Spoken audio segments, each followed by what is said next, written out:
While European and NATO leaders talk about peace, Ukraine lives with the reality of invasion. Residential blocks in Kherson damaged on another night of Russian shelling. A ceasefire might temporarily stop the damage and death, but making it stick and permanently ending the trauma of the Ukrainian people will likely require a peacekeeping force.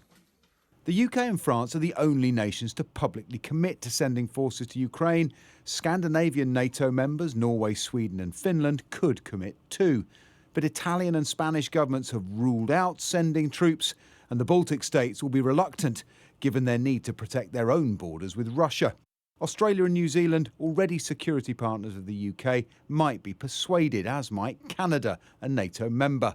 The big question remains the US. Donald Trump wants Europe to lead on the ground, but an American security guarantee is crucial. It's important for a military operation in Ukraine where there is a risk that the peace will break down, that the Americans can back them up with air power, with intelligence, with logistics, with even in extremis medical support.